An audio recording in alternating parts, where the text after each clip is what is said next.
Assalamualaikum warahmatullahi wabarakatuh. Apa kabar anak-anak? Alhamdulillah, hari ini kita bisa bersua kembali dengan mapel akuntansi keuangan. Masih dalam bahasan pengelolaan dana kas kecil. Untuk pertemuan kemarin kita membahas tentang pengertian dana kas kecil, bagian-bagian yang terlibat dalam pengelolaan dana kas kecil, dan dokumen-dokumen yang dibutuhkan dalam pengelolaan dana kas kecil. Untuk hari ini kita membahas tentang pencatatan dana kas kecil. Tujuan pembelajaran yang pertama, mencatat dana kas kecil. Artinya setelah pembelajaran selesai, diharapkan kalian dapat melakukan pencatatan dana kas kecil dengan sistem yang ada.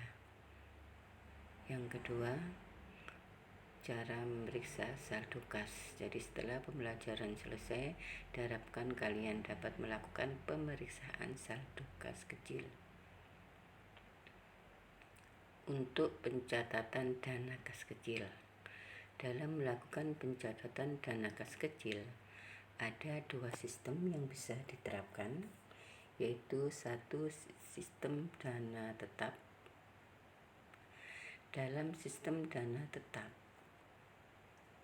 suatu sistem pendanaan kas kecil yang ditetapkan dengan jumlah tertentu untuk digunakan secara periodik. Secara periodik di sini mungkin ditetapkan 2 minggu sekali atau 1 bulan sekali. Setiap pengisian kembali kas kecil, jumlahnya harus sama dengan jumlah pengeluaran kas kecil, kecuali ada kebijakan dari pihak yang berwenang untuk menambah atau mengurangi jumlah dana kas kecil yang dilakukan. Itu dalam sistem dana tetap, yaitu sistem pendanaan kas kecil yang ditetapkan dengan jumlah tertentu untuk digunakan dalam satu periodik. Setiap pengisian kembali kas kecil jumlahnya sama dengan jumlah pengeluaran kas kecil, kecuali kalau ada kebijakan dari pihak yang berwenang untuk menambah jumlah dana kas kecil atau untuk mengurangi. Nah, organisasi apa saja yang terlibat dalam bagian yang terlibat dalam pembentukan dana kas kecil dengan sistem dana tetap, yaitu bagian utang, bagian kasir, bagian jurnal dan laporan, dan bagian pemegang dana kas kecil. Masing-masing bagian ini dulu sudah pernah saya jelaskan waktu pertemuan pertama. Di antaranya bagian utang tugasnya apa? Membuat bukti kas keluar. Bagian kasir tugasnya apa? Bagian kasir tugasnya mengeluarkan cek berdasarkan bukti kas keluar. Terus bagian jurnal mencatat bukti kas keluar dalam jurnal pengeluaran kas. Dan yang keempat, bagian pemegang dana kas kecil. Bagian pemegang dana kas kecil yaitu bagian yang bertanggung jawab atas pengelolaan dana kas kecil saat pembentukan dana kas kecil dengan sistem dana tetap. Yang kedua, saat melakukan pembayaran kas kecil dengan sistem dana tetap. Saat melakukan pembayaran dana kas kecil dengan sistem dana tetap. Jadi yang pertama pembentukan, yang kedua pembayaran dana kas kecil dengan sistem dana tetap. Nah, setiap kali melakukan pembayaran, kasir kas kecil membuat bukti pengeluaran yang harus disimpan bersama dengan sisa uang yang ada di dalam peti kas. Ya, artinya di sini setiap pembayaran dana kas kecil, kasir atau pemegang dana kas kecil tadi mengeluarkan atau mengeluarkan dana kas kecil dengan membuat bukti pengeluaran, dan bukti pengeluaran ini disimpan. Bagian yang terlibat apa saja? Bagian yang terlibat yaitu pemakai dana kas kecil, kemudian pemegang dana kas kecil, dan bagian atau dokumen pemakaian dana kas kecil. Jadi dalam pembayaran kas kecil ini bagian-bagian yang terlibat pemakai dana, pemegang dana, dan dokumen pemakaian dana kas kecil.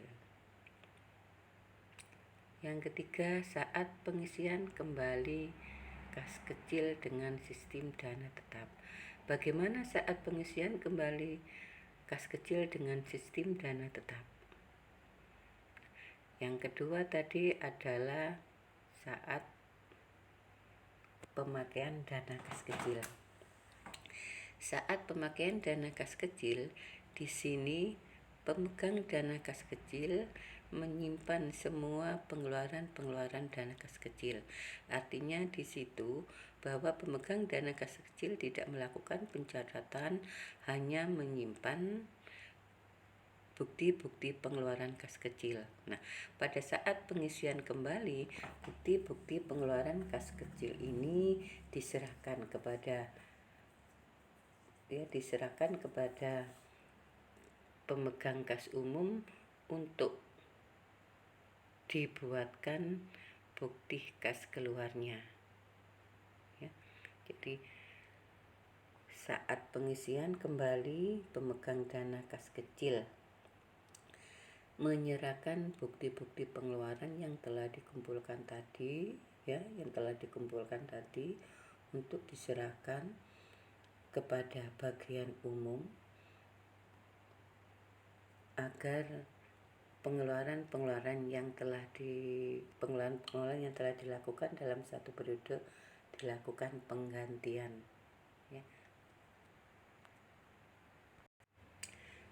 Pengisian kembali dana kas kecil ini dilakukan apabila sisa dana kas kecil dipandang tidak cukup untuk memenuhi permintaan pemakai dana kas kecil. Formulir yang dibutuhkan apa saja? Formulir yang dibutuhkan saat pengisian kembali dana kas kecil yaitu formulir permintaan pengisian kembali dana kas kecil, formulir bukti pengeluaran kas, dan bukti pengeluaran kas kecil dengan dokumen yang mendukungnya. Organisasi yang terkait dalam pengisian kembali dana kas kecil. Organisasi yang terkait dalam pengisian kembali dana kas kecil adalah pemegang dana kas kecil, bagian utang, bagian kasir, dan bagian jurnal. Organisasi yang terkait dalam pengisian kembali dana kas kecil yaitu bagian pemegang dana kas kecil, bagian utang, bagian kasir, dan bagian jurnal.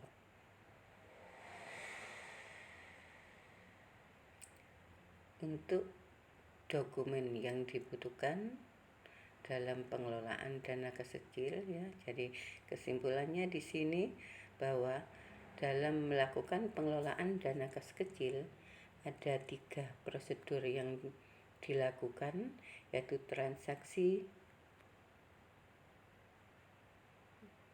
pembentukan dana kas kecil, dokumen yang dibutuhkan dalam pengelolaan dana kas kecil.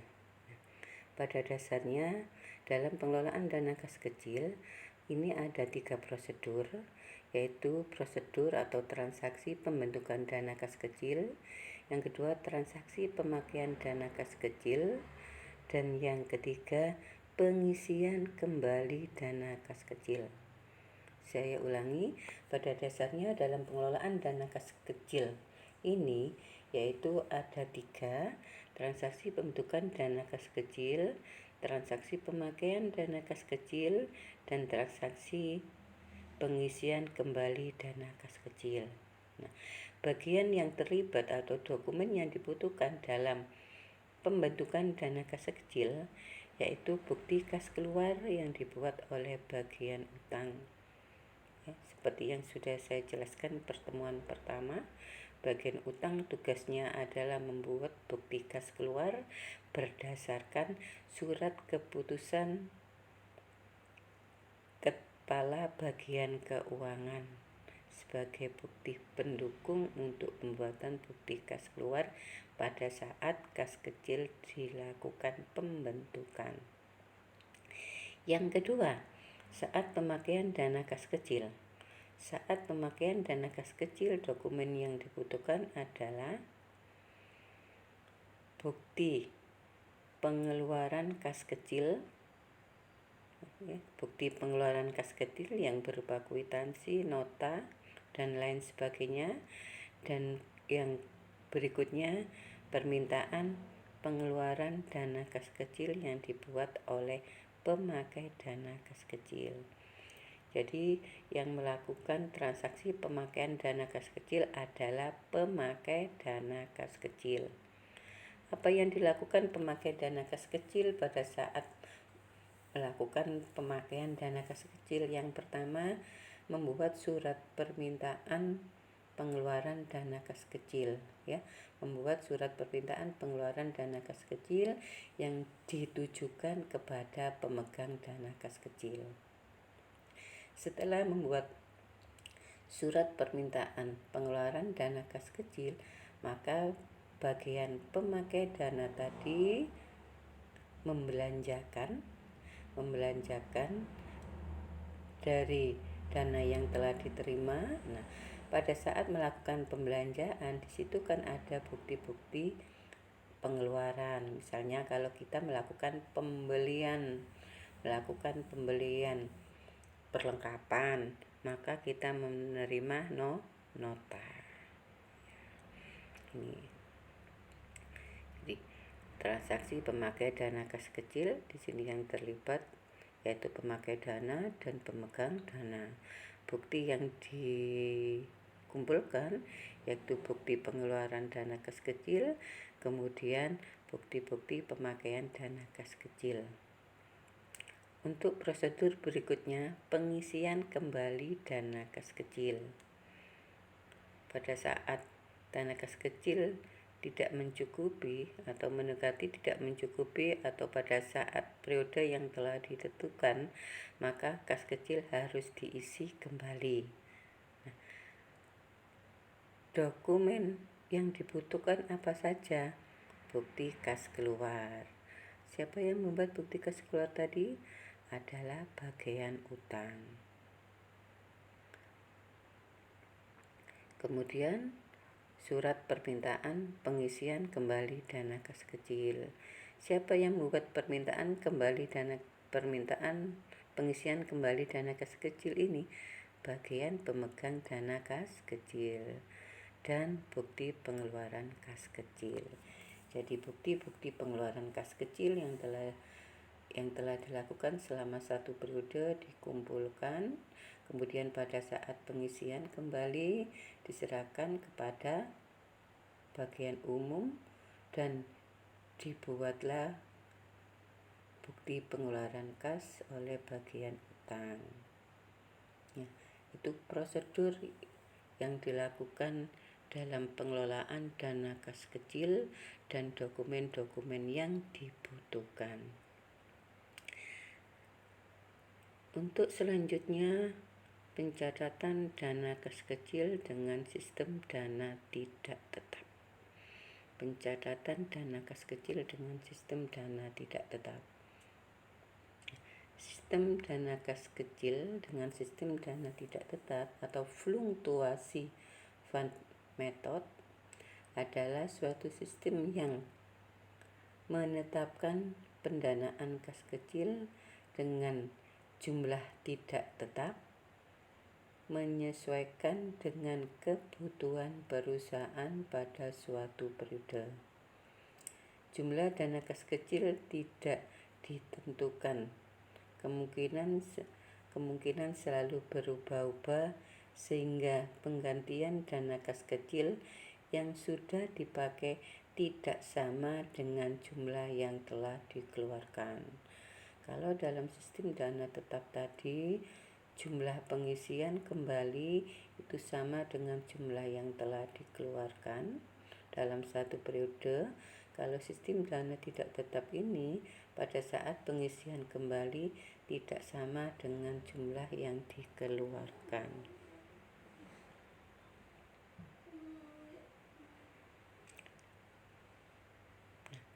Bagaimana dalam pemakaian dana kas kecil dengan sistem dana tidak tetap?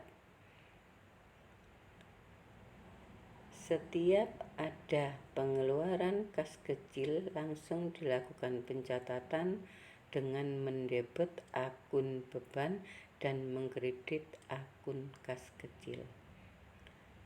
Jadi prosedur pemakaian kas kecil dengan sistem dana tidak tetap. Setiap pengeluaran kas kecil selalu dicatat oleh pemegang dana kas kecil dengan mendebet beban dan mengkredit kas kecil. Kalau dalam sistem dana tetap tadi, saat pemakaian dana kas kecil, pemegang dana kas kecil tidak melakukan pencatatan, hanya mengumpulkan bukti-bukti pengeluaran kas kecil. Tapi kalau sistem dana tidak tetap, setiap pengeluaran selalu dicatat dengan mendebet akun beban dan mengkredit akun kas kecil. Maka saldo kas kecil berubah. Jadi setiap adanya mutasi selalu dilakukan pencatatan. Dan yang ketiga, bagaimana pengisian kembali kas kecil dengan sistem dana tidak tetap? Pengisian kembali kas kecil dilakukan apabila sisa dana kas kecil dipandang tidak cukup untuk memenuhi permintaan bagian-bagian pemakai dana kas kecil. Nah, formulir yang dibutuhkan yaitu saat pengisian kembali dana kas kecil, formulir permintaan pengisian kembali dana kas kecil, formulir bukti pengeluaran kas, bukti pengeluaran kas kecil dengan dokumen pendukungnya.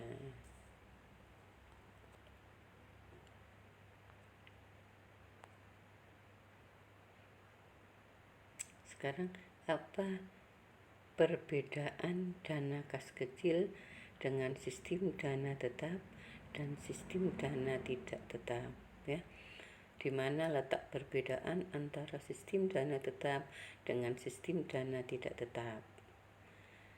Yang pertama, saldo kas kecil tetap tidak berubah kecuali jika ada penambahan dana.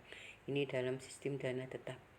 Jadi dana kas kecil selalu tetap, tidak ada perubahan kecuali jika ada penambahan dana. Kalau dana tidak tetap, saldo kas kecil dapat berubah-ubah sesuai dengan penggunaan dan pengisian kembali. Mengapa di sini kok berubah-ubah? Karena setiap pengeluaran dana kas kecil selalu dicatat dengan mengkredit akun kas kecil, sehingga saldo kas kecil berubah. Kalau dalam sistem dana tetap kok tidak berubah? Tidak, karena saat pemakaian dana kas kecil, pemegang dana kas kecil tidak mencatat. Ia hanya mengumpulkan bukti-bukti pengeluaran. Karena tidak mencatat, maka akun kas kecil jumlahnya masih tetap sama seperti saat pembentukan. Perbedaan berikutnya, pengeluaran kas kecil akan dicatat bersamaan dengan pengisian kembali dana kas bank. Jadi setiap pengeluaran kas kecil, pemegang dana kas kecil tidak melakukan pencatatan. Jadi pengeluaran kas kecil dicatat bersamaan saat pengisian kembali. Jadi pada saat pengisian kembali dana kas kecil, maka di sini dicatatlah dengan mendebet beban-beban dan mengkredit akun kas. bukan mengkredit akun kas kecil, mengkredit akun kas. Pengeluaran dana kas kecil langsung mengurangi saldonya, ya. Jadi pengeluaran dana kas kecil langsung mengurangi saldonya. Mengapa? Karena setiap pengeluaran dicatat dengan mengkredit kas kecil. Kemudian perbedaan yang ketiga, pengisian kembali dana kas kecil sesuai dengan jumlah yang telah dikeluarkan. Dalam sistem dana tetap, saat pengisian kembali, jumlahnya sama dengan jumlah yang dikeluarkan dalam satu periode. Misalnya dalam satu periode, pengeluaran kas kecil sebesar 3 juta, maka saat pengisian kembali juga dilakukan 3 juta.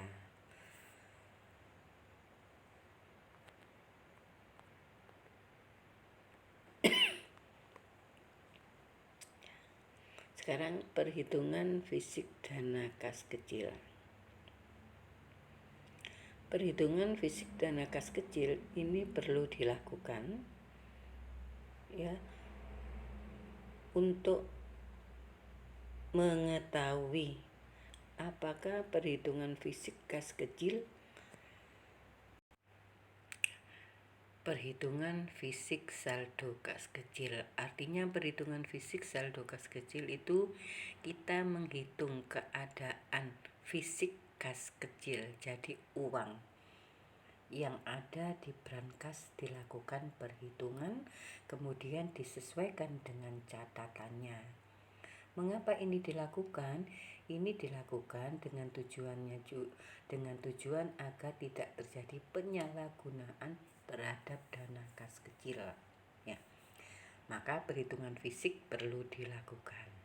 Perhitungan fisik dana kas kecil dilakukan oleh petugas yang tidak terkait dengan tugas pengelolaan dana kas kecil. Jadi yang melakukan perhitungan tidak boleh bagian pemegang dana, ya. Jadi pihak lain yang harus melakukan perhitungan.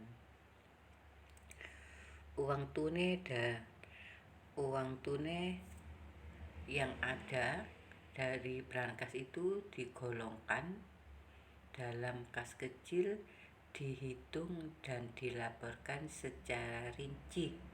Jadi mengenai jenis nilai persatuan dan jumlah saldo kas kecil menurut perhitungan fisik harus sama dengan saldo kas kecil berdasarkan catatan.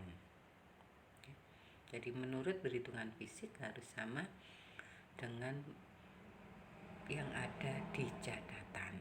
Maka uang yang ada atau dana kas kecil yang ada di situ dihitung secara rinci. Misalnya uang kertas berapa persatuannya, uang kertas 5 ribuan ada jumlah berapa, uang kertas 100 ribu ada jumlah berapa, kemudian uang recek juga demikian. Uang recek yang nilainya 500-an ada berapa, uang recek yang ada yang 1000-an jumlahnya berapa, ya. Jadi itu perhitungan fisik dan dibuatkan berita acaranya.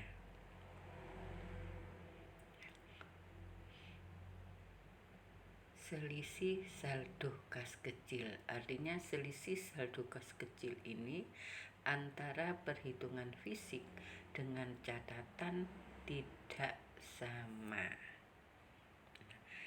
Jika kas menurut perhitungan fisik lebih besar daripada menurut catatan, maka selisihnya disebut selisih lebih. Dan sebaliknya disebut dengan selisih kurang, ya. Saya ulangi, apabila dalam perhitungan fisik nilainya atau jumlahnya lebih besar daripada yang ada di catatan, maka selisih tersebut disebut dengan selisih lebih. Misalnya, menurut perhitungan fisik, jumlah kas kecil tersisa 350.000. Di dalam catatan tersisa 300.000. berarti itu disebut selisih lebih. Dan sebaliknya, kalau perhitungan fisiknya lebih kecil daripada catatan disebut selisih kurang. Misalnya di dalam dana kas kecil itu jumlahnya 300.000 ya, secara fisik 300.000, menurut catatan 350.000, berarti itu selisih kurang. Selisih ini dapat terjadi karena hal-hal sebagai berikut ya.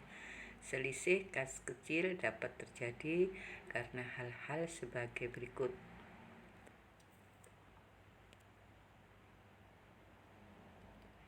Jumlah yang diterima atau yang dikeluarkan lebih besar atau lebih kecil daripada jumlah yang seharusnya dicatat. Saya ulangi, jumlah yang diterima atau yang dikeluarkan lebih besar atau lebih kecil daripada jumlah yang harus dicatat. Misalnya yang diterima 540.000.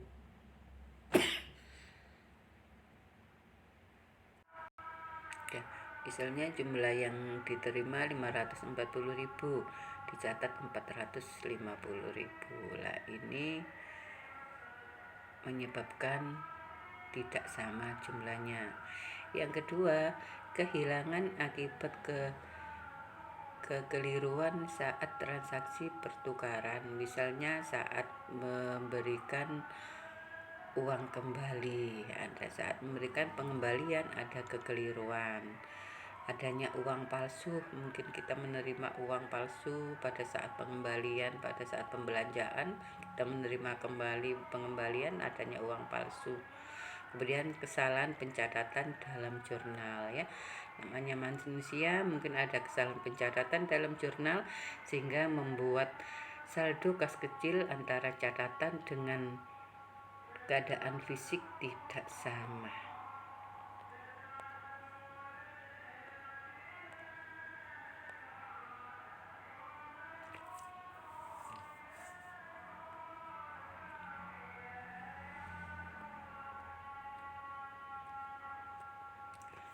Sekian yang bisa saya sampaikan tentang pencatatan dana kas kecil dan perhitungan saldo kas kecil.